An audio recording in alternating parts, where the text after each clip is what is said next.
inside the 30. Hester's going to take it all the way for a touchdown. Picked off. Look out. Get back Manning. And it's Tracy Porter taking it all the way. Touchdown, New Orleans. You're listening to the Pigskin Project, the world's #1 football podcast. Now, with more insights on all things football, here are your hosts, Ben Hansen and Ryan Matthews. Ladies and gentlemen, we are I'm not entirely sure why we're not on the screen. There it is. I see it now. We are just 2 weeks away from football. Not very long until we get some week 1 action. But first, we have a lot to cover. If you missed it, our Sunday show for our fantasy draft has come and gone. So if you want to tune into that one, it's strictly and exclusively on our YouTube, Facebook, and Twitter. But it will not be released on Spotify. So go and check that out if you're listening to this in advance, just to see how that unfolded. It was a lot of fun to have all the guys together. But one of those guys is with us here today, as he always is, the co-host of the Pigskin Project and my best friend, Ben Hansen. How are you doing today? Phenomenal. I'm gonna be honest with you. Today was a good day until if you guys recognize the last couple episodes, been doing this on the phone. Finally got the Wi-Fi back up and going. Now the actual computer poops out on me. But today it's been a solid day. It's been a good day. Enjoyed my weekend. First week of school's done. That's nice. Yes. As always. I killed it. How did your week of school go? I'll be completely honest with you. It's like a change of pace for me. So as you know, I mean, and if you know me personally, I'm a procrastinator. I like to do things last minute, and last minute meaning like 2 weeks later. So like, as far as, responsibility and taking that and everything, I feel like I've been more accepting within the past week, and I'm only going to take a small sample size of this. I'm not going to overact too much just because I feel like I have really taken charge of me and myself as a student. I've been trying not to preoccupy with myself with things that don't matter as much. I have 3 priorities as far as I'm concerned. It's my job with T-Mobile. It's my broadcasting job in the podcast, and then it's also school. Once all of those things are done, that's when I can sit down and relax and, do what I like to do as far as, video games, stuff like that. I feel like I'm able to do that. And I've set a boundary for me, and I've looked forward to, just kind of keep that one going, because I feel like it's a good mindset to have, at least at the beginning of it. College is a very, very, important thing. I mean, very crucial thing for what you want to do later in life. And if I'm going to take this seriously, I need to take school seriously. So, I don't know. Like I've said, I mean, I've got a lot of things on my mind. Ben, I mean, I've said this before. I'll say it again. You're an inspiration to me from what I've been able to see you do. Looking forward to doing all that stuff myself. But one of the things that we get to do together is this podcast. Love it. Yes. I think that we should go ahead and get started with our weekly news. What do you think? Pleasure. Yes, completely. Thank you. Hey, I wanted to be respectful. Everyone, had to mute myself there. No, I completely agree. I mean, there's one, I would say big news. It's just saddening that it's happening again in the NFL, but yes. What he's talking about too, punter Matt Araiza has been accused, along with 2 others, of sexually assaulting a 17-year-old girl at an off-campus party a year ago, according to a civil lawsuit that was filed. And as a result, today, as of the 27th, the Bills are releasing Matt Araiza following these accusations. He was one of our, I don't know, I guess I shouldn't speak for you. He was one of my draft prospects that were fun to watch because he's a punter and he did great. I mean, who else can punt? What was that, an 86-yard punt? I mean, that was really good. But it's unfortunate. I would joke around about this off air. I'll be completely honest, but keep it professional on there. We're not going to do that. But moving on to more positive things, the Seahawks Week 1 starter will be Geno Smith instead of Drew Lock. I'm a fan of that move. I don't know. How do you feel? Well, it came down to what they showed in camp, and it's very much to the Drew Lock has that flash. I mean, that's the reason he was drafted in the second round a couple years ago. He has that flash, he has that big arm. But you know what you're getting in Geno Smith. Geno Smith isn't going to turn over the ball. He's not going to make stupid mistakes. He's not going to make a game-winning throw, but he's not going to, most often, is not going to put you in position to lose a game. It sucks. You would have loved to see a gunslinging type of quarterback like Drew Lock be a quarterback back there with guys like DK Metcalf. It's a shame, but I still think by the trade deadline, the starting quarterback for them going into the rest of the season will be Jimmy G. So, I love that. We're gonna go ahead and talk about that too. A trade partner for Jimmy Garoppolo just strictly does not exist. However, Steelers quarterback Mason Rudolph is drawing trade interest, which I think it's all a contract thing. I think because Jimmy Garoppolo makes the amount of money that he makes, it's just not, not likely that he gets traded anymore. I've said it before. Again, I'll say it again. I think he's going to be a 49er. I think Jimmy G is going to start as a 49er, even though he just won't be there. He's going to be on. He's not going to. I did say that, but it's not likely anymore. But I was right halfway that Jimmy G is going to be a 49er. Whether or not he practices, whether or not he's on the sideline is up in the air. I think he might just stay on the payroll and just sit at home.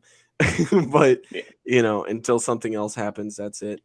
As far as Mason Rudolph goes, though, I mean, I'm not a fan. I mean, he hasn't been the same ever since Myles Garrett hit him, but Well, even before that, I mean, again, I think they drafted him in the second round. God, that would have been, I think, 4 years ago. That would have been the draft before Drew Lock.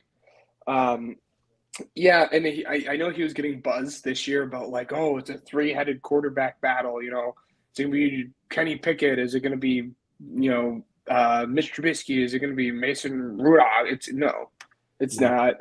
Again, I think he's a fine backup quarterback.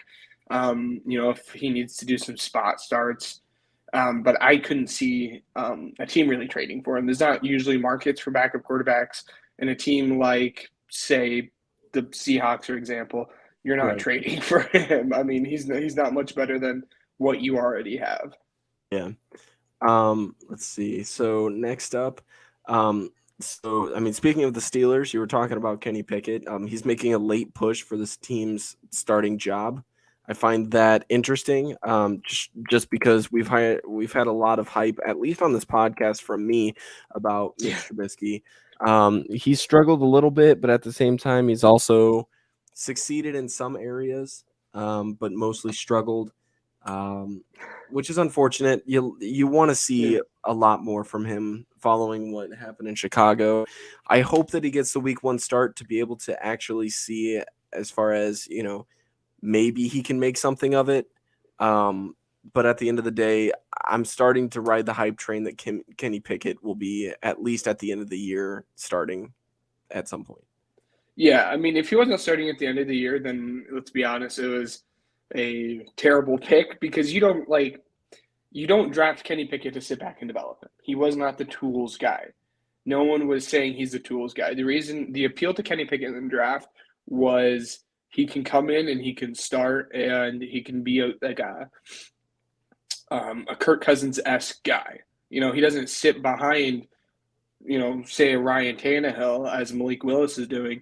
If he doesn't start by week 3, I'm going to say, then something had to have happened, because again, you drafted this guy to be an average starter. It's not like you sit back and he has tools to develop. So next up, the Cowboys have reached out to free agent / retired offensive tackle Andrew Whitworth after Tyron Smith's injury. I don't expect Whitworth to come back whatsoever.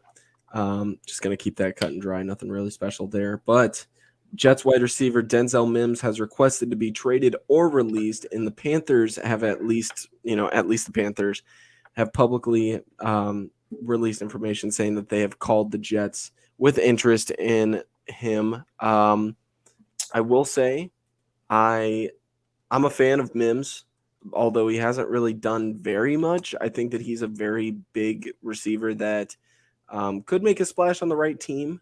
And I think if he were to go to Chicago, because it's very, very much a need at this point, Yes. it would definitely be an upgrade. Oh, yeah. No, I mean, I'd agree. I was high on Denzel Mims coming out of college. I was a huge fan of Denzel Mims. I was for him going in the first round. That's that same class Justin Jefferson, Jalen Reagor was in. Those wondering. But I think a connection people, I would say the average football fan isn't making, was Denzel Mims went to Baylor. And if you remember where Matt Rule was, Panthers head coach, before he was the Panthers head coach, he was at Baylor. And I think that is why we are seeing that connection there, at least the Panthers trying to do something, because Denzel Mims was a special wide receiver at Baylor. And again, to be in the NFL, you have to have a big head. And I'm sure Matt Rule has a big head thinking, I can bring this back out of him like I did at college. So it makes sense that at least the Panthers are showing interest. But he hasn't done much in his NFL career. I mean, I'm not very surprised that he is asking about this. But I'd love to see him play with the Bears and Justin Fields, because that gives a nice guy opposite of Darnell Mooney. Right. And speaking of the Panthers as well, quarterback. So Baker Mayfield was selected as the starting quarterback.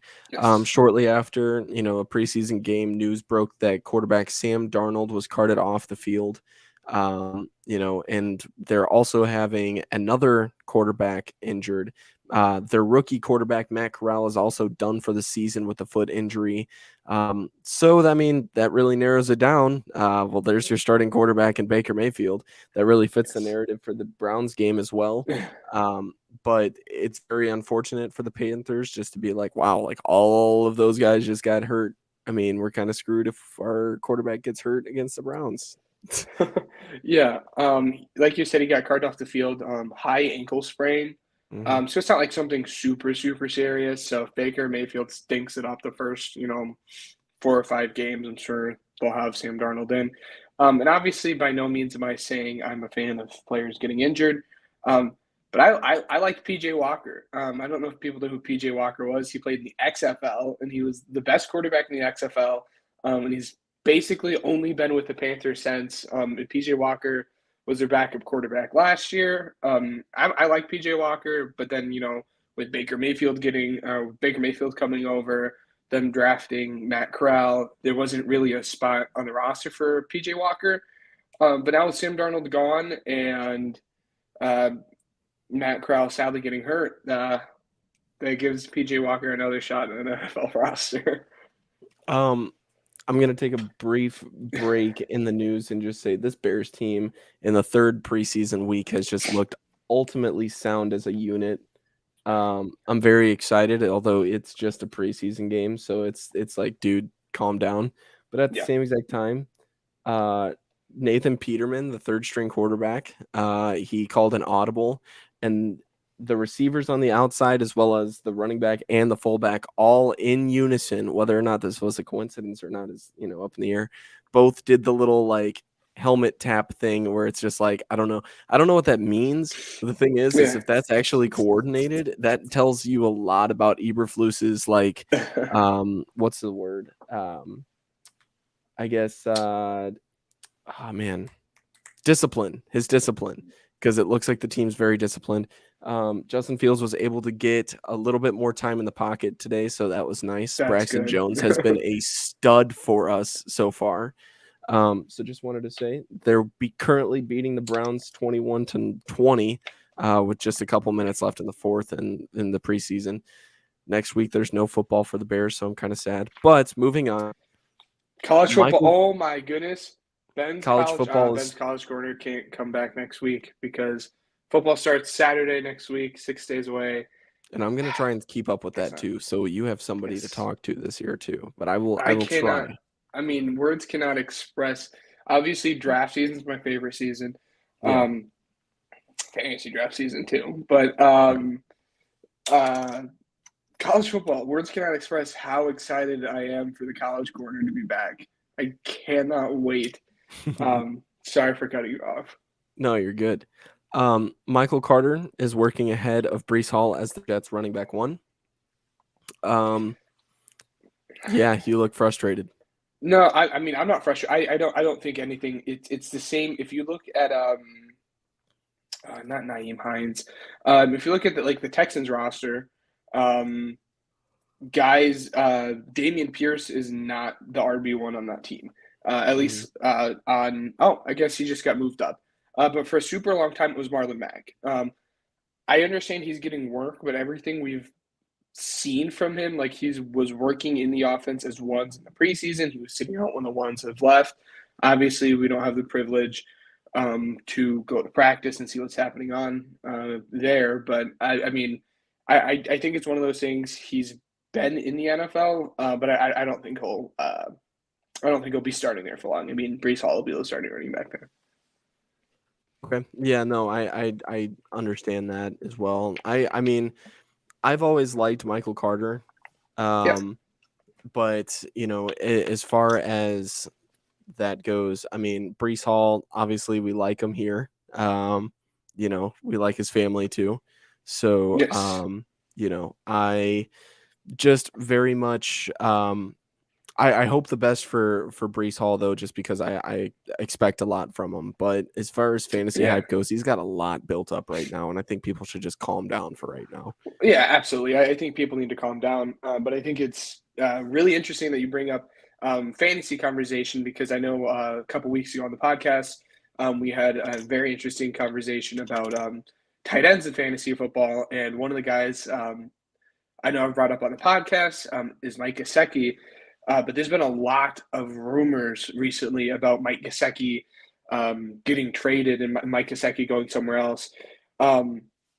It's real hard for me to see them moving on from him. I don't know who their backup is off the top of my head. But Mike Gesicki is around that 10th tight end in the league right now. And again, there's a steep drop off between him and then the next group of guys. And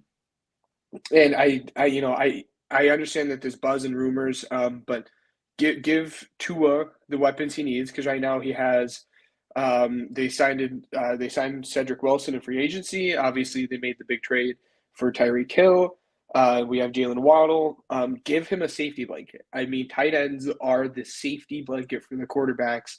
So I think it'd be crazy for them to trade Mike Gesicki. I don't think Mike Gesicki is going anywhere. I think he's going to stay right here. So, in other news, though, it's sad to see J.C. Jackson's out right now. He has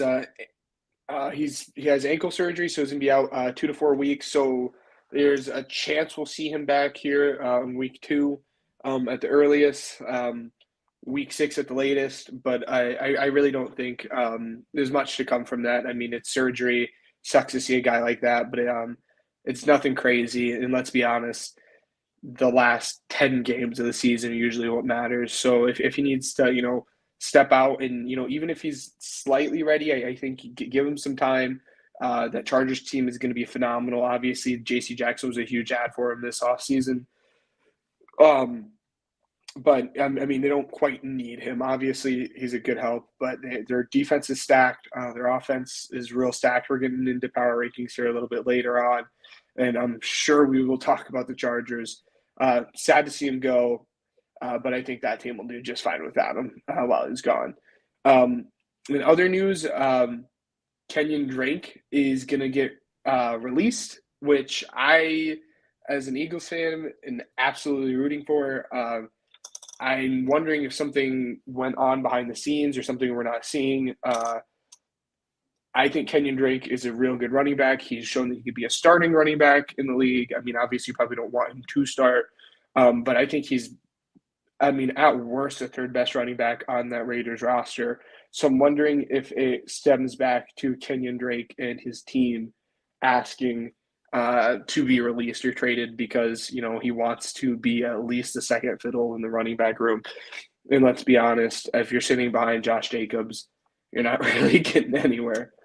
In other news, last week in preseason, Kayvon Thibodeaux, there's a clip of him that went pretty viral.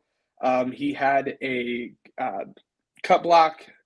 It looked like it was going to be real bad. He was down there for a minute, and I know there was speculation going around the internet, kind of talking about, did he tear an ACL? Did he tear an MCL? No, he sprained his MCL, but he'll be out 3 or 4 weeks. Again, we'll see him for the majority of the season. But the bigger conversation around that is people were talking whether or not that was a dirty hit. And for those wondering, it was a cut block. Thaddeus Moss, Randy Moss's son, he plays tight end for the Bengals, did a cut block at his knee, and people are saying it's dirty. I really don't think it's – we see cut blocks happen all the time. It's considered legal. It's a shame to see something like that happen, but that is a football move, and I understand people are like, he needs to be traded, he needs to be suspended. It sucks, but I think it was bad timing. Kayvon Thibodeaux thinking he was going to get a crackback block, and he get cut blocked instead. It was sad. And another weird thing people talking about suspension is Aaron Donald. Did you see what happened Oh my down there God, at that training yeah. camp, Brian? Jeez. Yeah, no, that was ridiculous. I mean, the man went completely nuts. Like, okay, yeah, let me just say this. I do not I do not endorse the idea of hitting people in the head with a helmet, but No. that was very entertaining to watch. Yeah. I saw that, and it wasn't like a, holy crap, somebody should stop that guy. It was more like, holy crap, how much more can he do? Like, the man's like dual wielding helmets right now. Like, what? I mean, just, and it wasn't even like a Myles Garrett thing where it was just like one hit, he's done. No, he straight up just bop, bop, He was bop. playing Like, whack-a-mole, dude. yeah. And I mean, he wasn't trying to go like for the slow high score. No, he was going fast. He was wanting to get it done. Yeah, no, he was definitely swinging for the fences. That's the one guy I would not want to get in a fight with. I would probably rather fight Myles Garrett than Aaron Donald, but it's definitely close. Either way, a dual wielding helmet Aaron Donald is much scarier than anything I've ever seen. And I've seen pretty scary animals in person as well. So yeah, anyways. Wow. But yes, let's move on to the last headline because we're just almost 25 minutes into this. Bears linebacker Roquan Smith plans to play out his 2022 contract, and extension talks have been stalled for right now. Very bittersweet coming from a Bears fan. You get your best player on defense for sure, but it's very likely that he could leave for absolutely nothing now. I hope to God that they re-sign him. He deserves a lot of money. In fact, he deserves a lot more everything. He needs a Pro Bowl appearance. He's been, absolutely just robbed of that opportunity. I think it's ridiculous that he doesn't have it. Not only that, but it's kind of costing him money too. I'm sure that it's a negotiating point for the Bears as far as, well, why would we sign you to a Pro Bowling contract if you're not a Pro Bowler? Like, you haven't done that yet. It's like, okay, but also he's like kind of a generational talent, So someone has to say it. The Pro Bowl is so wildly overrated now. It's a fan vote. Like, it's not who's the best anymore. Roquan Smith was a top 5 linebacker last year in all of the NFL, but he didn't make the Pro Bowl because the Pro Bowl is a fan voted thing. And when you look at people up and you look at their stats, they're like, 5 Pro Bowls. I don't think that's what it means anymore. 20 years ago, 10 years ago even, it was a real honor to play in the Pro Bowl. And not that it's not now, but it just doesn't have the same weight behind it. So if that's the Bears holdup, that he hasn't made a Pro Bowl, there's some bigger problems going on. For sure. I just wanted to say that it's more than likely a negotiating tactic for sure. It's and it's not up to Roquan at all either. It's just, kind of like play like a Pro Bowler then, Yeah. But I mean, without staying on that too long, just because we talk way too much about that, ladies and gentlemen, the first edition of the 2022 season, the Pigskin Power Rankings Yes. for every single NFL team in the league. So I think, how do you want to do this? Do you want to do list all together and then, or do you want to just go, my number one is blank, my number one is blank, blah, blah, blah. What do you want to do? So I'll think it say would I probably have go faster mine. option I two. had mine broken up into some tiers. I'll Okay. say that obviously I have all 32 listed. But like I have a group of 11, and Okay. then I have a big middle group, and then I have some like trash teams down there at the end. Well, then It's completely up here's to you how you want to do it. I can read my first, because again, that first group's 11. I can read that first 11 to you, and then you can react to it, and so on and so Here's- forth if you like. mine's going to be very controversial, and I love it. But it was very easy for me to make, surprisingly. Let me go ahead and go first, and then Yes. you can grade me on all of these. But I'm going to have little brief reasons as to why, and then we can go back and forth. But I don't want to spend too much time on it because we got a big show today. Number one, very blatantly obvious, the Bills. Yes. They're just, without a doubt, the best team in the league right now. Number two, for me, the Chargers. Love the Chargers right now. Very high on the Chargers right now. I think they've got a great roster, and they upgraded their defense too, to the point to where they can win a few more games this year. We can get to that later. Number three, the Buccaneers. The Buccaneers are probably the most complete roster in the whole NFC. Right there up next to my number four, which is the Rams. Mhm. Number five is the Super Bowl runners-up Bengals.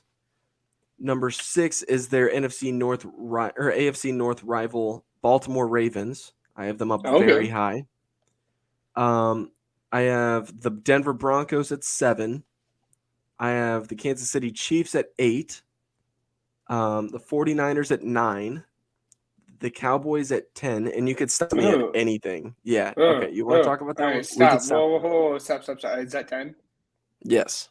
Hey, whoa, two gripes. Did you have the Eagles ranked behind the Cowboys? Behind the Cowboys, yes. That's bad. That's awful. We had not very far way, behind. Listen back to, I think it was our first ever playoff or season predictions. Mind you, we had the Eagles finishing ahead of the Cowboys. Yes. That's awful. Yeah. I don't like that. We're in a lot of agreements with everything. There's one team that I think I'm a little higher on than you are, but they're still within your top 10.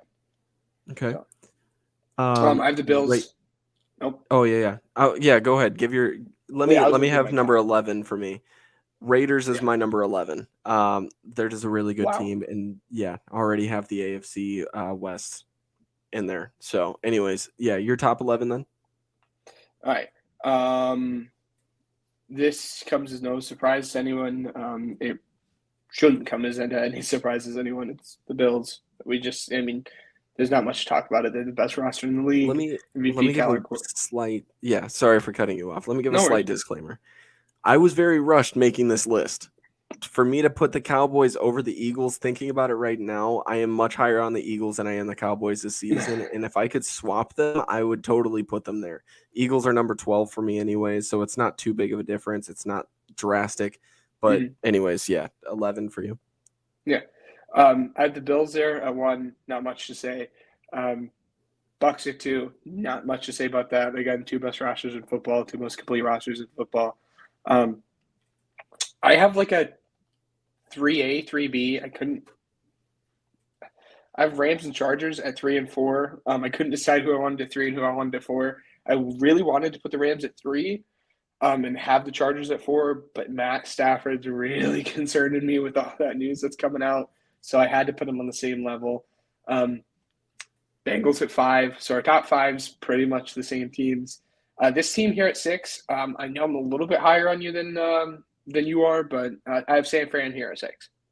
Okay. I think that stems from my love for the quarterback. and I think their offense is just going to be really, really good this year.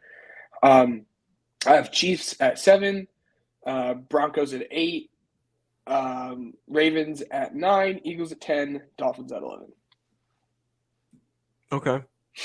Now for 12 through, I'm gonna do 12 through 20. Yeah, So works good. Eagles, like I said, I'm gonna swap them. So I'm just gonna put the Cowboys here. Eagles at 10. I do think the Eagles are better than the Raiders, so not sure why that is there either. 13 is the Packers. Yes. 14 is the Colts. Wow. 15. Whoa. You have the Packers. Wow. This is crazy. You have the What? Packers ranked. I wouldn't say significant. At least 5 teams higher than what I have them.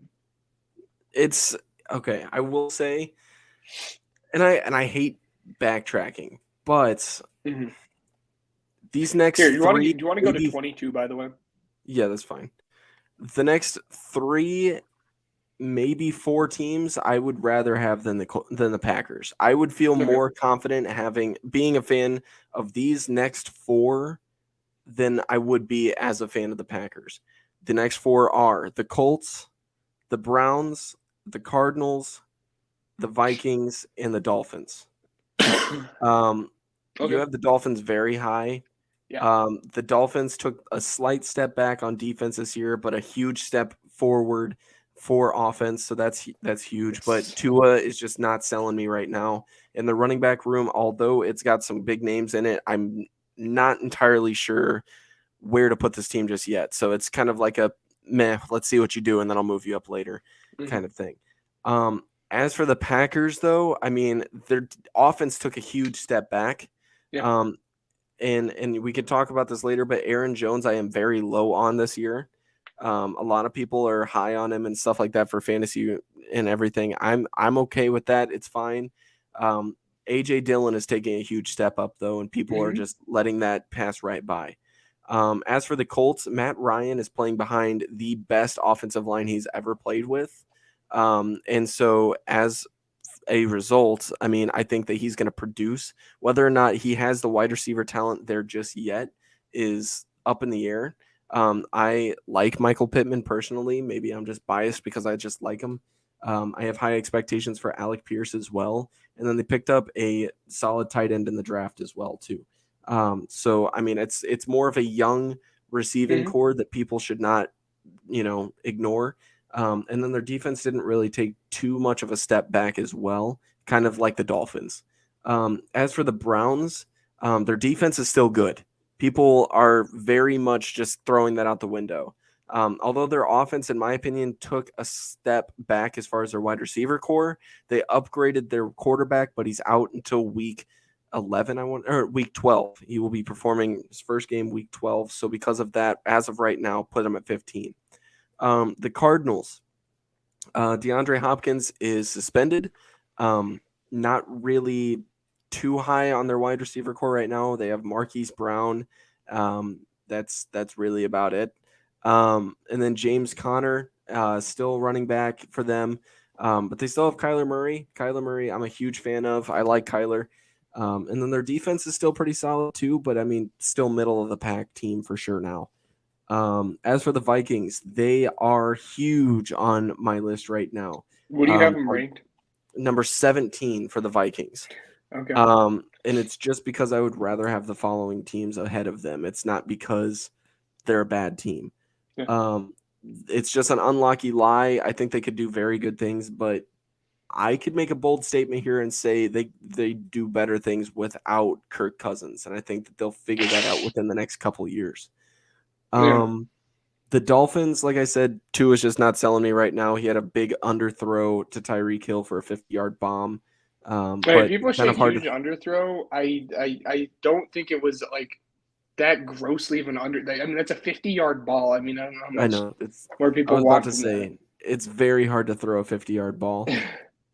People are very high on the Titans this year. I hate them. So I have them at 19. I like the Saints this year. Their defense is going to be good. However, their offense, in my opinion, is up in the air depending on how Alvin Kamara performs, if he's able to perform, if he gets a suspension. Trevor Penning, we forgot about to talk about him. Trevor Penning also got injured, so that's a huge thing. Jameis Winston is a very up and down player. You can never really expect very much out of him.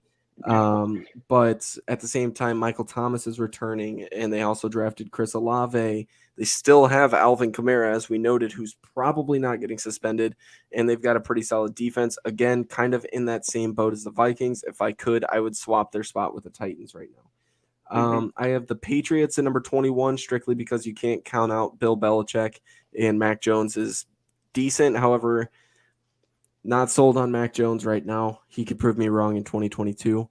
And then as for 22, I have the Commanders right there. So there's we're not far off. There's some teams that I'm a little bit higher on and teams I'm a little bit lower on than you are. The reason I requested 21 is because I did not even plan to do this. But my next grouping of teams is the next 11. And I will say, making this list, this middle group of 11 was the hardest. Yeah. I feel like the top teams are very clear and those bottom teams are very clear. But that middle group right there scares the heck out of me. I think it could go any which way. I have the Raiders at 12, though. And I'm surprised I had this team higher than you. I actually had the Vikings at 13 and winning the division based off the power rankings I have them here. Understandable. Like you said, I just think that offense is going to be really good. It'll be interesting to see what the new head coach does. Hopefully Danielle Hunter can stay healthy this year. People forget he exists, but he's a beast if he can stay healthy. Yeah. But Colts at 14, Browns at 15, Cowboys at 16, Saints at 17. Aiden, plug your ears.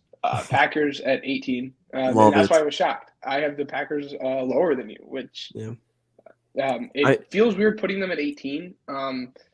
But just taking a deep dive, their offense, they don't really have any weapons outside of their running back room. I think they have an improved defense, but some of those guys are rookies. And I've been very, very clear about this on the podcast. I think if you're banking on rookies to produce in their first year, you're doing something wrong. Can I ask a question? Yeah. And I know you're going to get to them and everything. Mm-hmm.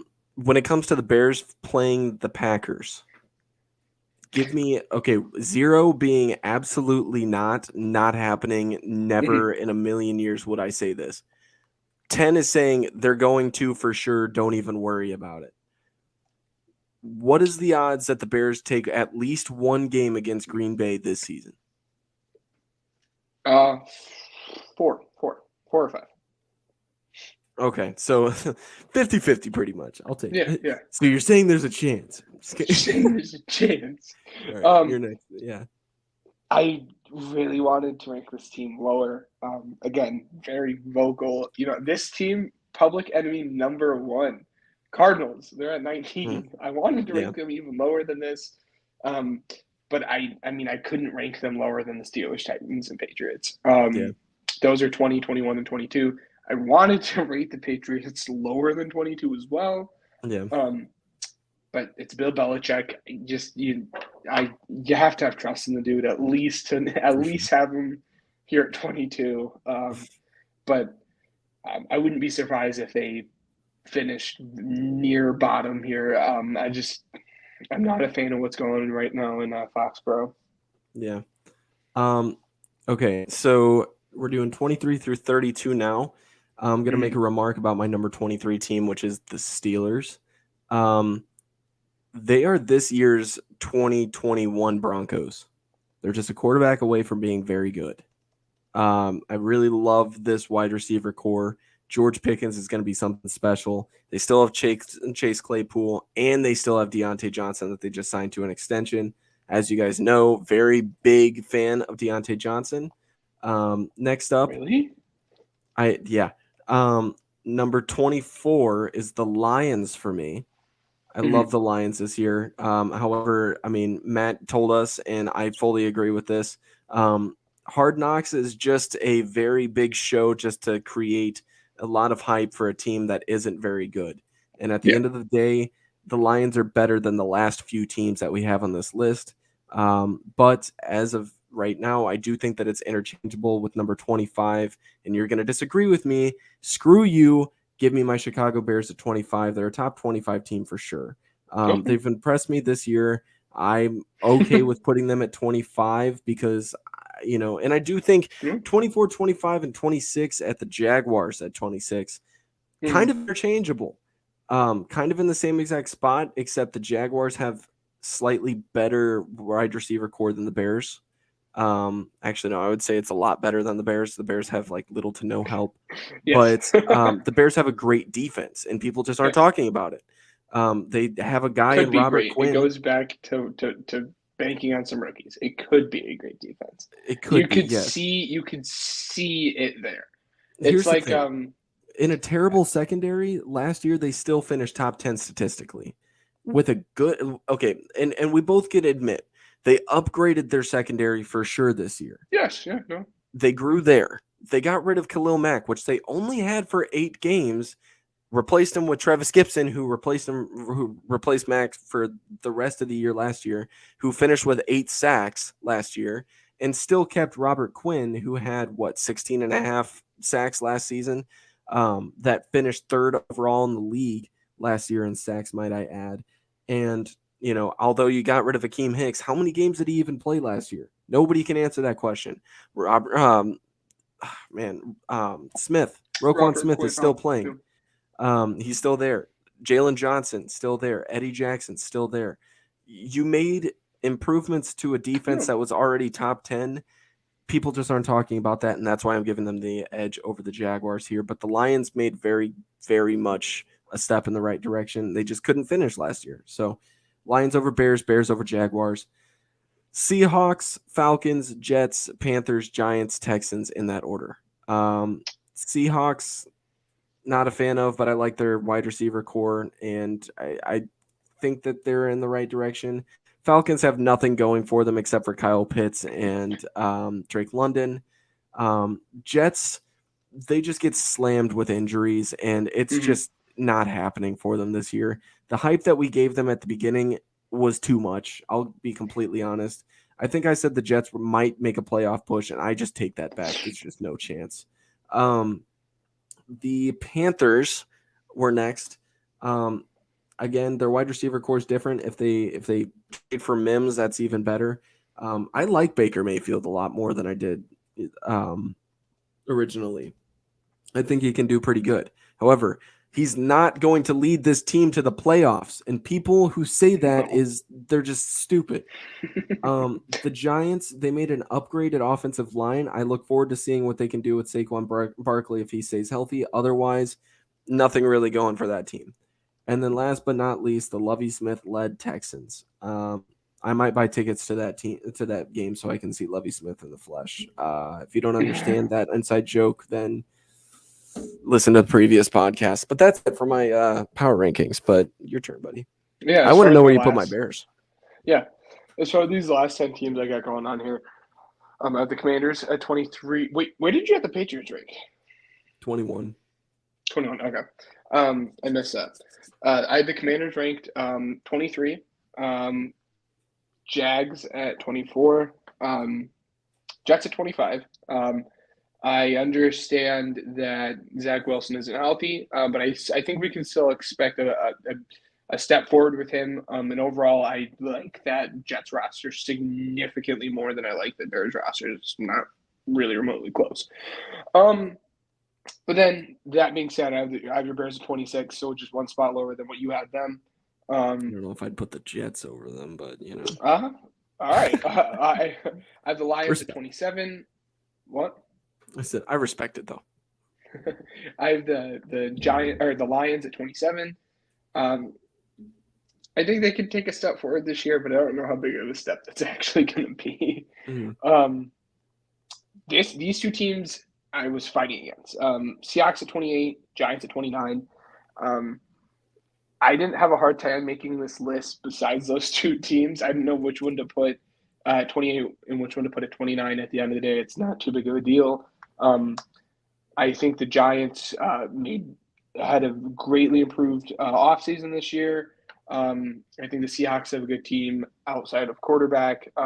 So it's a weird, yin-yang situation going on there. Panthers at 30. Texans at 31. I think the Texans. People are saying like 0-16 for the Texans. I can't see that. Yeah. I think Davis Mills. I don't think Davis Mills is the future there, but I think Davis Mills is a. This might be bold. I don't think it's too bold. I think he's a Gardner Minshew level quarterback. That's fair. And I think his timeline adds up. You know, he comes in, plays really good his first year, and plays decent his second year. But since he didn't play amazing, he put his team in perfect position to draft his replacement. That's exactly what happened with Gardner Minshew. I think that's what's going to happen here with Davis Mills as well. And then the Falcons at 32. I think the Falcons have the worst roster in the entire NFL. All right. So that finishes. We're pretty alike. I mean, yeah. No, not nothing too off. crazy, nothing too bold, but nothing out of the ordinary. Next up, ladies and gentlemen, is our Pigskin Pick'em Charger schedule. This we was are into. tough. I think it was. Yeah, you're right. We're going into the most big powerhouse of the NFL in terms of division, but I'm going to go ahead and go first. Yep. The Chargers are going to play the Raiders at home week 1, and they're going to win that one. They're going to lose in Kansas City week 2. They're going to beat the Jaguars, beat the Texans, beat the Browns, beat the Broncos at home. Beat the Seahawks, beat the Falcons. That's the easiest stretch of games that I've ever seen outside of the Broncos. Outside of the Broncos. Beat the Falcons, beat the 49ers, beat the Chiefs at home, beat the Cardinals. They're going to lose to the Raiders in Vegas, lose to the Dolphins at home, win against the Titans, win against the Colts and Indy, lose against the Rams in the Battle of Los Angeles, and then beat the Broncos to end their season 13-4. It's funny that you say that. I have the exact record. My loss comes somewhere different, but I have the exact same record. I have them winning the Raiders, losing to the Chiefs just as you did, and then that horrendous stretch of games: Jags, Texans, Browns, Broncos, Seahawks, Falcons. Have winning all of that. I think their loss comes here at the Niners game. They're going to be on a win streak. I think this is when you start seeing teams get a little sloppy. I think the Niners are a good team. I mean, I had them ranked number 5. So I think they lose to the Niners, but then I think they beat the Chiefs, beat the Cardinals. I think they have back-to-back losses against the Raiders and Dolphins, but then I have them winning out the rest of the season because if we'll get to the next game in a little bit, I have them playing their starters that last week of the season. But yeah, I have them finishing 13-4. All right. Next up is the Denver Broncos. I have them beating the Seahawks in Seattle. Love that matchup. Beating the Texans, beating the 49ers, losing to the Raiders, beating the Colts, losing to the Chargers, beating the Jets, Jaguars, Titans, Raiders, Panthers, then losing to the Ravens, beating the Chiefs, losing to the Cardinals, losing to the Rams, losing to the Chiefs, and losing to the Chargers to finish 10-7 on the season. We're not too far. That Cardinals game that you winced at, that's a game that they should win, but they won't because DeAndre Hopkins is going to be back at that point, and he's just going to be going off towards the end of the season. Yeah, I don't have to. I keep on saying I don't have to say how I feel about the Cardinals. So, so the reason I had the Chargers playing in this game, or the Chargers playing their starters in this game, is because I actually have the Broncos finishing 12-5 and having the division come down to week 17. Obviously, they win, or obviously the Broncos are 12-5 and the Chargers are 13-4, so that spoils it a little bit. Yeah. But again, I'm right there with you. I'm beating the Seahawks, beating the Texans, beating the Niners, losing to the Raiders, beating the Colts, losing to the Chargers. And then they have a pretty nice stretch themselves. They play the Jets, they win against the Jags, win against the Titans. It's a nice 3-game stretch. The Raiders are in there, but I think they're going to be on a roll at that point. They're going to beat the Raiders. But then they jump right back to the Panthers, and I think they beat the Panthers. Yeah. I think they lose back-to-back games here against Ravens and Chiefs. Like I said, I think they go on a little win streak and a little sloppy. But I have them losing to the Ravens and Chiefs. No shocker to anyone. I have them beating the Cardinals. But I have them losing to the Rams, beating the Chiefs. Division's on the line. Chargers versus Broncos. Who's taking it? Chargers Justin do. Herbert, baby. Yeah. They rewrite history. The Chargers do what they were supposed to do all along. And they finish 12-5. Chargers take that division. I will say one matchup that I'm looking at specifically is week 1 Chargers versus Raiders. Mac gets to play against, Derek Carr again, so that's going to be good. Ladies and gentlemen, we have fantasy freedom now. And if you don't know what that means, we were very much restricting our fantasy knowledge because of our draft that was held on Sunday. And we also have 2 trades that have already happened in less than a week of the league actually being up.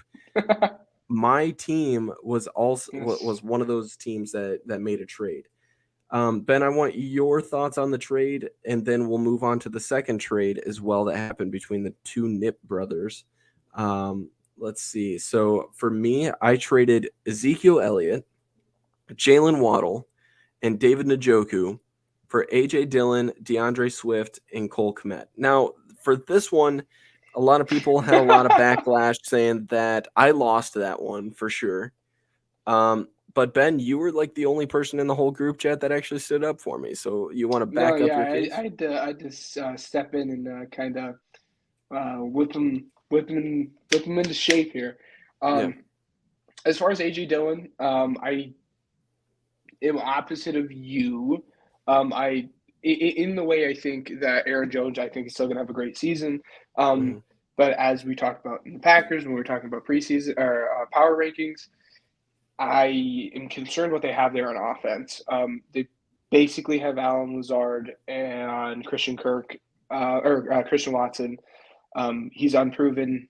Again, can't count on rookies to do much. So because of that, they have Aaron Jones taking a split back role, meaning they have him lining up in the slot a lot, which opens up some more touches there for A.J. Dillon. So I think A.J. Dillon's an awesome pickup. I think he finished very well last year as an RB3 on someone's roster. I think he's going to take a step up and be a nice RB2 for you. Who were the other 2 players you traded for? I traded for DeAndre Swift and Cole God, Kmet. I forgot about that. DeAndre Swift. I think he's just due for a leap this year. He's healthy, which is very important. I think we have seen I think we've seen him. He's a great runner. The step he needs to make is pass catching. And from all reports, dude has made that step pass catching. I think DeAndre Swift, I'm not willing to say he's going to finish as a top 5 fantasy running back, but I wouldn't be at all surprised if he ends the year as a top 5 fantasy football or fantasy running back producer. Cole Kmet. That's it. For me, let me just kind of explain why I did this too. Njoku, I think Cole Kmet is a huge upgrade over Njoku. After what I saw at training camp, I've seen a lot of chemistry boost between him and Justin Fields. Do I think that Cole Kmet's going to be the next Travis Kelce? Absolutely not. But I definitely think that Cole Kmet is going to produce a lot more than he did last season. You're going to see him in the end zone a lot more. He had a mentor in Jimmy Graham last season. So it's time for him to take reins and see what he can do. As far as DeAndre Swift is good, man. And he got muscular over the offseason. Like, he got ripped. Not only that, but I mean, they're being a little cautious with him just to keep him for that week 1 matchup. But that's good. I also traded for A.J. Dillon, who, I mean, it's going to be a solid 1-2 punch between him and Aaron Jones.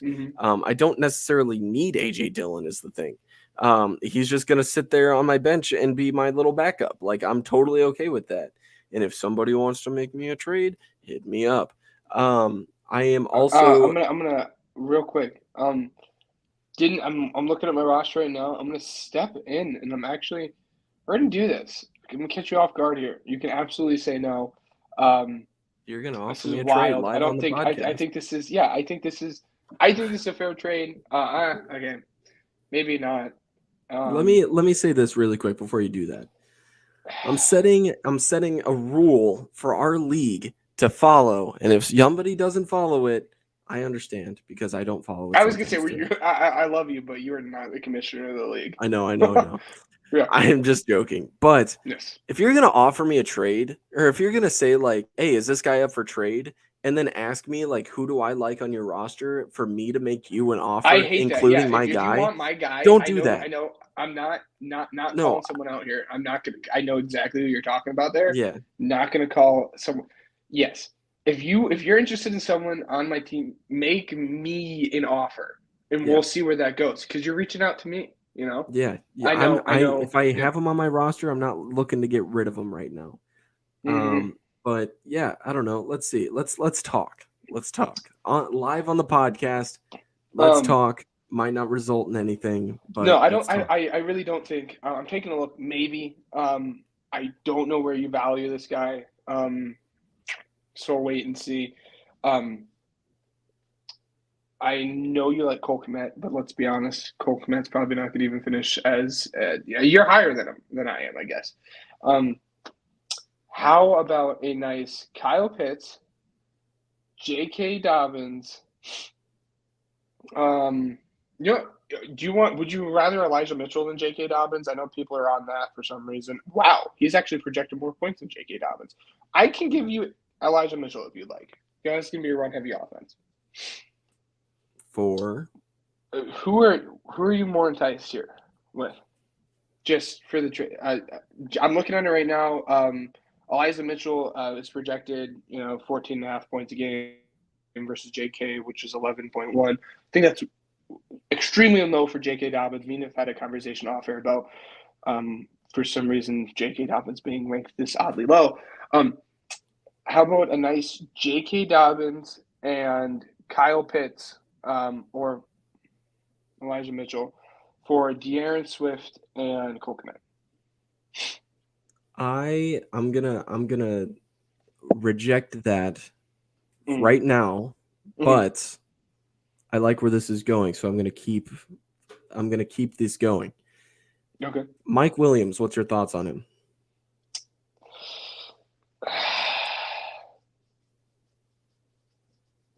Because okay, so just between me and you, and I think I'm really hurting my trade value here. But as everyone listening, I wouldn't be surprised at all if Mike Williams actually ends up taking the number one spot in this offense. Keenan Allen's awesome. Mike Williams is just very awesome as well. Mm-hmm. I wouldn't be at all surprised if Mike Williams comes out of this season as wide receiver 1A, 1B, because Keenan Allen's awesome. But I think Mike Williams could be a good pickup for anyone who has him. So, are you interested in Mike Williams? I mean, I'd love to see. I need to hear the whole thing specifically, because I will say this comes as no shock to anyone. I build my team around running backs. That's just what I do. So, okay. Look, I have the greatest, in my opinion, quarterback 1-2 punch and running back 1-2 punch in this whole league. Nobody's stopping me. Nobody's stopping me. I also have Jamar Chase. The only position I'm looking to upgrade other than tight end is wide receiver for Mike Williams. Mm-hmm. And I still have Chris Godwin that I can move there too. So, I mean, if you look at my roster, I have the only person from my 2 quarterbacks, my 2 running backs, my 2 wide receivers, the only person that is projected under 16 points is Chris Godwin at 15. I am in no, I am in no rush to make a trade. However, making that trade specifically, trading DeAndre Swift and I'll say, I'm going to put myself out here on a line here. Who'd you make that trade with, Jonathan? Yes. I wish you would have opened up his wings a little bit and talked to more people about it. I wanted DeAndre Swift badly. I mean, It wasn't available. Really He wasn't wanted available. I talked him into So, it. I know. I wanted him so bad. Here's the thing. If I were to trade away DeAndre Swift, I'd need a pretty hefty return. I really like Javonte Williams. I would be open to giving you Javonte Williams and Kyle Pitts for DeAndre Swift and Cole Kmet. That's the thing. I like Cole Kmet. Yeah. What? I like Cole Kmet to the point where I don't want to get rid of him either. That's fair. All right. What are you thinking? So Javonte, in terms of just DeAndre Swift, Devontae, for those who are listening, unless you have unless you guys have De'Aaron Swift, which you don't, Javonte Smith is most likely not on the table here. You have De'Aaron Swift. Javonte Williams. So Javonte, if De'Aaron Swift is included in the package here, Javonte is on the table. Let's spread your wings just a little bit more. Not only do I want Javonte, not only do I want Pitts, but I also would really I'm interested to see what it would take to get Amon-Ra St. Brown from you as well. And I was getting pooped on for that pick, by the way. Just for everyone who's listening, which is absolutely crazy because the last 5 weeks of fantasy football, so excluding week 17, the last 5 weeks of fantasy football, Amon-Ra St. Brown either finished as the number 1 wide receiver in fantasy points or number 2 wide receiver in fantasy points in the last 5 weeks when he actually decided to. And that's when we see rookies usually pick it up as near the end of the season because they settle into their system, their quarterback can trust them. He finished, and obviously you can't do this. I mean, this is a risky game to play. But if you took those last 6 games, I said 5 because week 17 isn't included in the fantasy football. But if you take his last 6 games of the season, from week 17 to week 11, and you stretched it across the 17-game season, he would have finished the season with 1,500 yards and I think it was 1,500 yards and 14 touchdowns. Obviously, super dangerous. Don't do that. Don't project like that. But I think Amon-Ra can be a good guy. But what are you thinking here for that? That's the thing. I don't want to because if you're thinking Javonte Pitts, Amon-Ra, you said Mike Williams. I would give you if you want to do those 3. I could give you those 3 for Swift and Williams.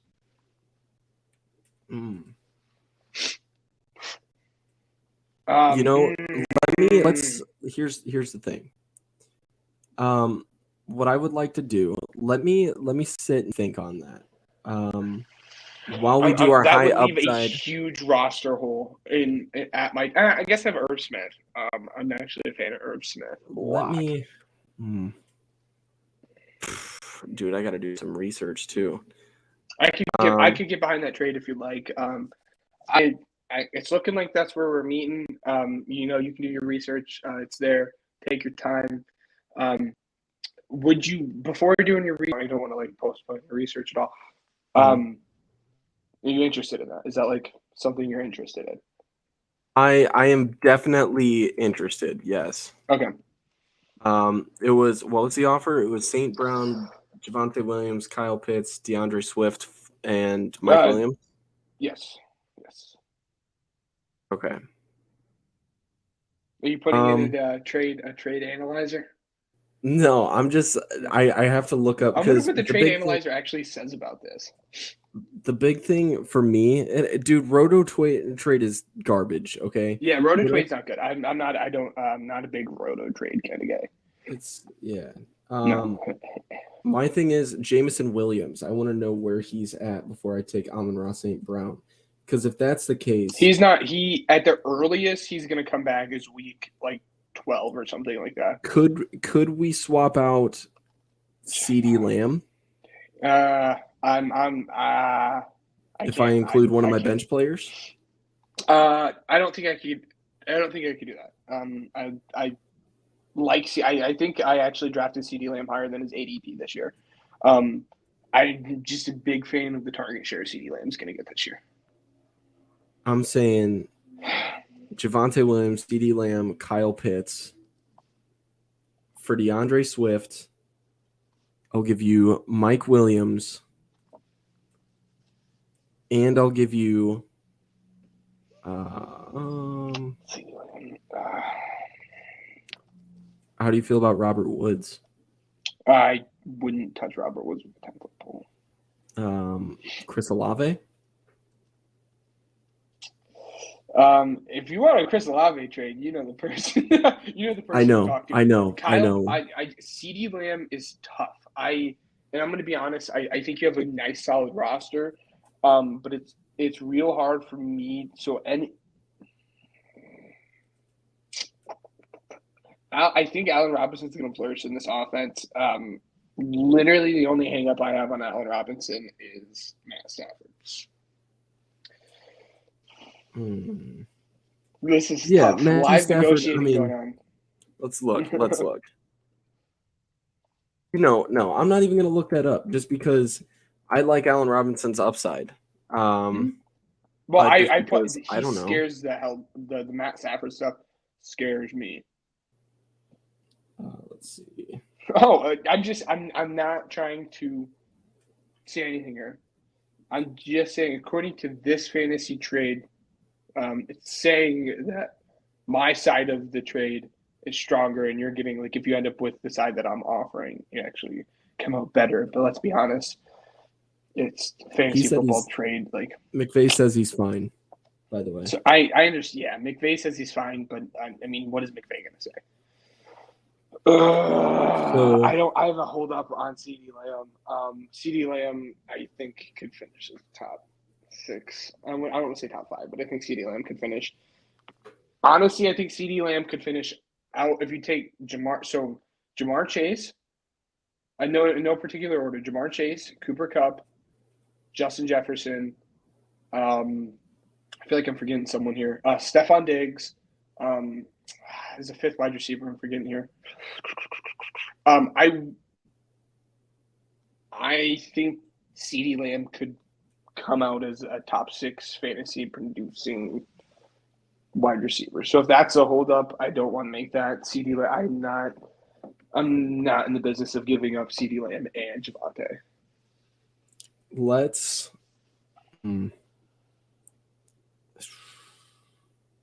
That's. I mean. We don't. I mean. I don't want. No, I know you don't. I don't. You don't need an answer here. But the thing is that this is at least entertainable. That's a huge offer. Yes. I mean, that's like potentially league breaking. I love J.K. Dobbins. You know, I love J.K. Dobbins. I mean, J.K. Dobbins is absolutely on the table if you want. For those listening, the Ravens has finished as a top 3 rushing offense in the Lamar Jackson era outside of last year. Lamar Jackson didn't play. J.K. Dobbins has finished, or the Ravens offense has finished as a top 3 rushing offense in all of football in the Lamar Jackson era, which is super enticing because J.K. Dobbins is basically the only healthy running back not named Mike Davis. So let's be honest, it's Mike Davis. I'll make you a counter offer right here. So. Let me have St. Brown, Javonte Williams, Kyle Pitts, and Elijah Mitchell. I'll give you DeAndre Swift, Mike Williams, and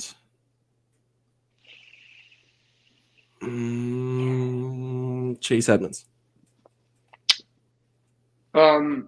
If you swap No, I don't want Chase Edmonds. No. I mean, I want Chase Edmonds. You don't want JK? I don't want JK, no. So no. Let me write this down so I can see it. That's just a lot of back that I'm giving up. And obviously I'm getting back in return. I like Elijah Mitchell this year. The reason I drafted, for those wondering, every single running back outside of Javonte, I selected the main running back in a rush-heavy offense, and that's honestly the main reason that I took Rashad Penny and Kenneth Walker because Pete Carroll loves to run the ball, so at least I have the leading running back in that offense either way. So the way I select my running backs, I kind of throw ADP out the board. And for those who don't know what ADP is, it's average draft position. I selected Elijah Mitchell thinking he's going to be real good this year, but De'Aaron Swift is really my hang-up. I want De'Aaron Swift so bad. Give me Right, what do I have to do? Who do I have to throw in to be able to land Elijah Mitchell with Amon-Ra St. Brown, Kyle Pitts, and Javonte Williams? I've already have DeAndre Swift and Mike Williams. That's what I'm thinking. Let me look at what running backs you have because Chase Edmonds is not enticing me. I'm not a fan. I wouldn't touch anyone in that offense. That's specifically the reason I didn't draft anyone. You know the other running back on your team that's sitting on your bench that I want, and you won't do it. So I don't blame you for not doing that either. Who are you talking about? Brian Robinson? Yeah. Brian Robinson has some pretty big upside. Yeah, Brian Robinson has some big upside. Again, and that's how I do fantasy. I'm a big boomer bust kind of guy, and I think Brian Robinson has very high potential being that lead back there. But I think he has some really low floors as well, because he's in a three-headed back system. I mean, as much as people like it or not, and I do think he ends the season with I would say a wide margin of touches. But they've built their team in a weird like situational place because Brian Robinson's not getting third down touches. It's going to be J.D. McKissic. Here's the thing. I'm very high on DeAndre Swift. Yes, so am I, bud. I get what you're saying. Where I'm looking at right now, because I mean, getting rid of him and moving to Javonte isn't falling off too bad, but I'm also upgrading my bench spot for my running backs. Mm-hmm. If I get Elijah Mitchell in response or in addition. So here's what I'll are you offering me Mitchell, Kyle? I'll offer you again. It's what I'm saying. We can work on this. I think this is the last. Take it, leave it, think about it, and then we need to move on. Yeah. But I will offer you. This is huge. I will offer you Amon-Ra, Javonte, Kyle Pitts, and Elijah Mitchell from my three players in return, which is Mike Evans, Brian Robinson, and DeAndre Swift. So you said think on it. If you have an answer, I'd love to hear it. If you're hung up on it, awesome. But we should move on. You said, now let me just get this straight. Brian Robinson, DeAndre Swift, Mike Williams for Javonte Williams, Kyle Pitts, Amon-Ra St. Brown, and Elijah Mitchell. Yes. Here's the thing. I think DeAndre Swift has potential to finish top 5.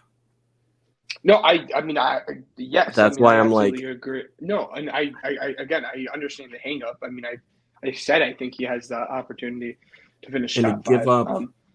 And to give up the upside in Brian Robinson and the huge upside in Mike Williams. Let me give you one last counter offer that we can discuss. Take out Amon-Ra St. Brown. Mm-hmm. Give me CeeDee Lamb. For the same reason you are worried about DeAndre Swift, again, for the same reason you're worried about DeAndre Swift being a top 5 back is the same reason I'm worried about. I'm telling you right now, I will press the offer button right now. I understand that. Time constraints not a big concern. I mean, I can sit on this for days if I wanted to. Again, I think it's going to be a heavy target share for CD. CD, he's probably getting – I wouldn't be surprised if he gets upwards of 50% of the target share in that offense. And I think Dak Prescott is going to take a step forward. In that same vein, I don't know who has Zeke on their team, But I would be concerned about Zeke with Tyron Smith. And this is for everyone, Zeke owners of fantasy football. Yeah. If you have a chance to get rid of Zeke, get rid of him. I was not a fan of him from really the get-go. And then this news of Tyron Smith going out, it just does not look good for that running game whatsoever. For that same reason, though, I'm worried about Dak's time in the pocket, which would I'll throw in. CeeDee Lamb has. I'll throw him in a bench player that's not named Allen Robinson for him.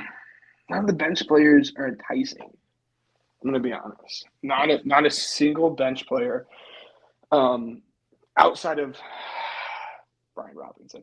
All right, let's move on. Wait. You never answered. Off air. It's maybe what we could talk about it off air. All right. We need to move on to. Yeah, you're Yes. right. Let's just go ahead. We'll skip that. I wasn't expecting that, but No. we'll go on to our favorite section in Weddle. Yes, Weddle time, baby.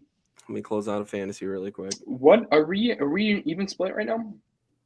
Yeah, because we were even split last game, and then I think we were 5 spots into Benny Snell, and we agreed that it wasn't going anywhere. Yeah, that one. Let's see. I haven't kept track for the last 2. I'm pretty sure we're an even split. We're tied, yeah, because I know that we were. It's yeah. So, anyways, all right, cool. Let's go ahead. I will share. Let's see my window. There we go. All right. By the way, I'm on my phone, so I don't want you to think like I'm doing that on my. No, we're not. thing. I'm So very my much hands so are shaking. enticed in this trade offer. Yeah. But yeah. Anyways, all right. So, what do you want? AJ Brown start. Yeah. I'll start. Yeah, AJ Brown. All right. So, wide Whoa. receiver. He's 25. He In the is NFC. taller than 6'1". It's in the NFC. Ooh.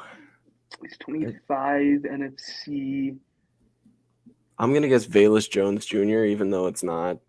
NFC In the NFC North, though. North, Alan Lazard. Alan Lazard might be too old. I mean, it is the easy mode, so it doesn't matter. You want him? Yeah. I mean, we'll do Alan Lazard. I think he's too old for that, though. He is. Yeah. Okay. Did So not he's- know Alan Lazard was 6'5", though. I thought he was shorter. I thought he was, Mm-hmm. Justin Means- Jefferson isn't that old, is he? Jefferson's too short. I don't. I think Justin Jefferson's 6'1". You can go for DJ it. though. Chark, maybe? No, I think it's Amon-Ra St. Brown. No, but he is, yeah. Wasn't It has to Justin be Jefferson. Chark. It has to be Chark. I feel like DJ Chark's old as dirt, though. I mean, he's not that old. I mean, you got to do DJ Chark, but I didn't realize DJ Chark was that young. So, are you wanting to go Chark? Yeah. I mean, that's who it has to be. I almost guessed him, too. Mm-hmm. All I didn't right. realize. I thought he was older than that coming out of LSU. I thought he was like 21 or 22 coming out of LSU. Hard mode, I think you got the last win, so you can have first Yeah, I guess. mean, we'll take first. Yeah, why not? Who do you want? Yeah, AJ Brown. Wide I receiver, just thought of something 6'1". awful. 6'1", wide receiver. Let's see. Oh no, it can't be. No, I mean it's offense, so it can't be. But Yeah. Anyways, so he's a wide receiver. He's in the AFC. he's in the AFC. I'm going Deontay Johnson. He's old. 2. He's older than 26. 6'1" AFC, not AFC North. Oh, Stephon Diggs. No. Mm. Oh, I was so close there too. Let's see. Height off, age. Wait, hold on. Could you scroll down a little bit? What's that age looking like? All right, above 28. Yeah. So it Let's has to be do- it has to be 29 AFC. It has to be either the South or West. Oh, okay. going Keenan Allen. I don't think. Jeez. Come on, That scroll was down. that was a good guess, though, I will say. Age, so that means he has to be 29, and he's in the AFC West.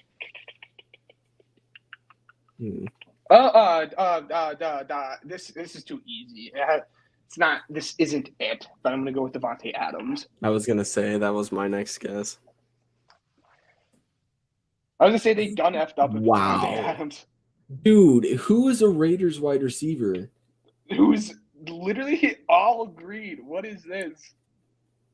A Raiders Hunter Renfrow, I guess.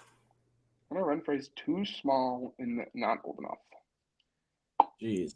Okay. Who's a Raiders wide receiver? It's gonna bite me in the. Zay Jones. I don't think Zay Jones is old enough though. Nope. He plays Oh, for what? He Jacksonville. plays for the Jaguars now?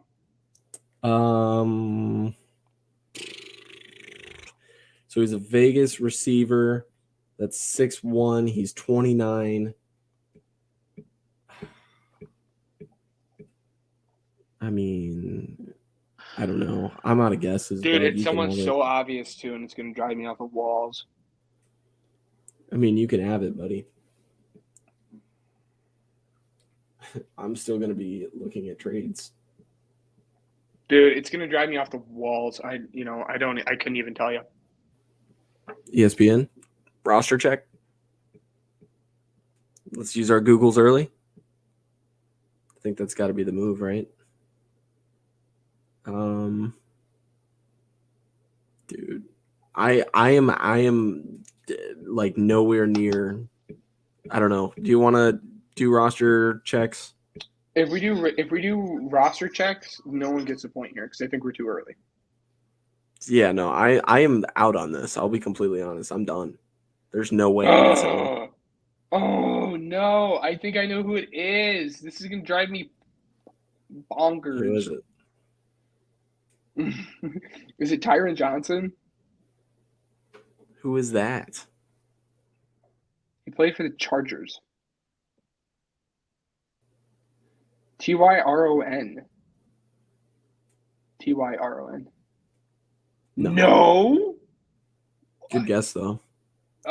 Keenan Cole has to be too old for that, right? No, it's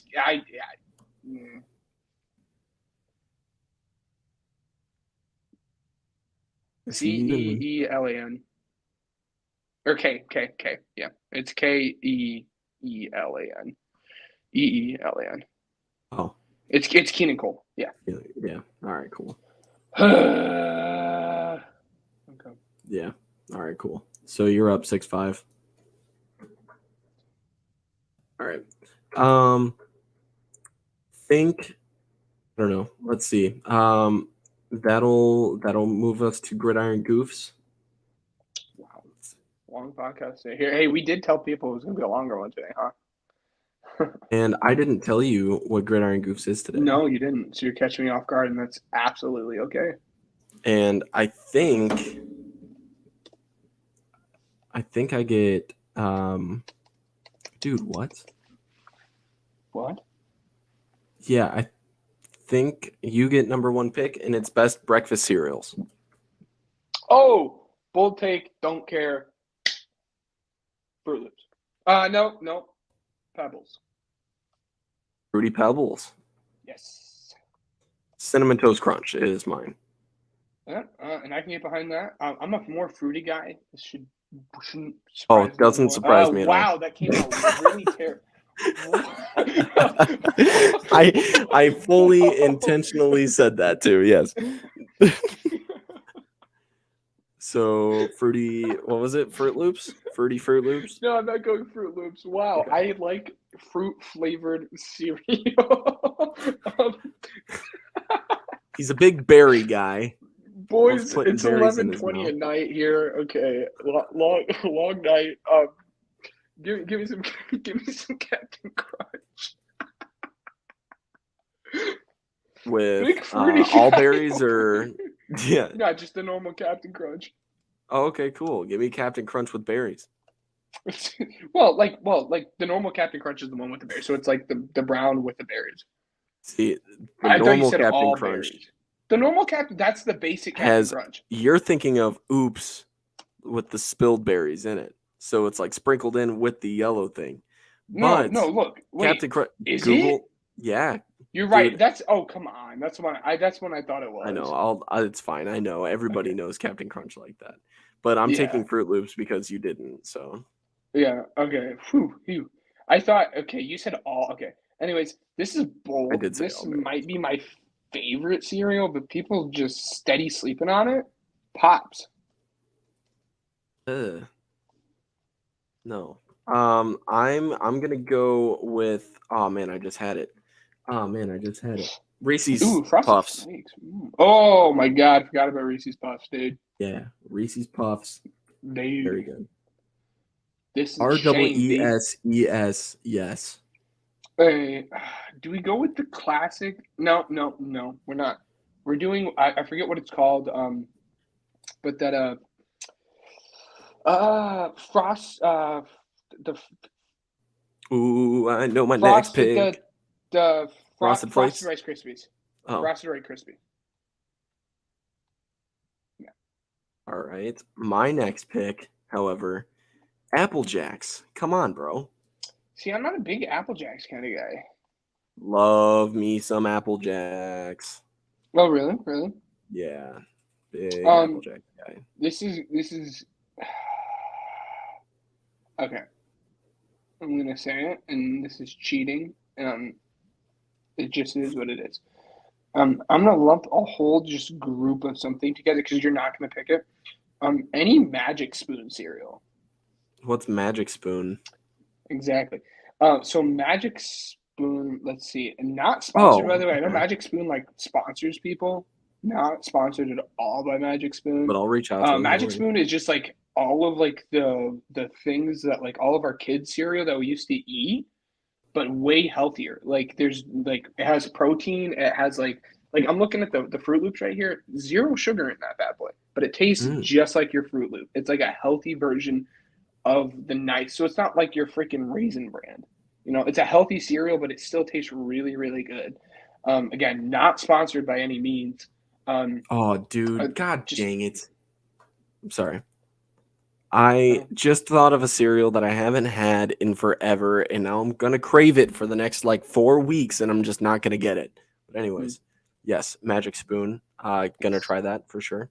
But mine, Apple Cinnamon Cheerios. We're going to go with the healthier take.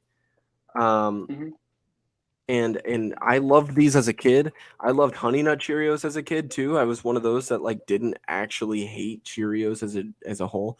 The normal Cheerios are garbage. I will say Yes. they're trash. Throw them away. However, Apple Cinnamon, in my opinion, bold take, is better than Honey Nut Cheerios. Yeah, no, that's fine. I can get behind that as well. Just say one I'm healthy gonna throw take this for the out last here. one. Yeah.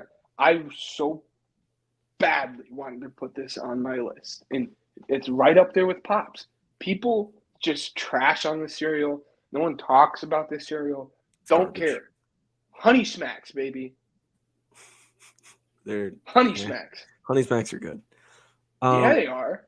If you made it this far, we want to say thank you for listening all the way through, and stay tuned to our Twitter because a trade will be submitted within the next couple days for sure. I will promise you that. We hope you enjoyed this week's episode of the Pigskin Project. We have a lot scheduled for next week's show, including our off-season previews, but preseason, I should say, preseason previews, coming to and an end. much more. Yeah, coming to an end next week. And we have a big announcement coming too. Stay tuned to our Twitter. You make sure you're subscribed or following us on all platforms. We'd like to give a big thank you to Anchor.fm, Uppercuts Grooming, Regional Radio Sports Network, and Overtime Sports Network, which Ben is still pointing at, for helping us promote our podcast. Please leave a review down below, as that helps us more than you know. And that's it for this week. So thank you for tuning into the Pigskin Project. See you guys.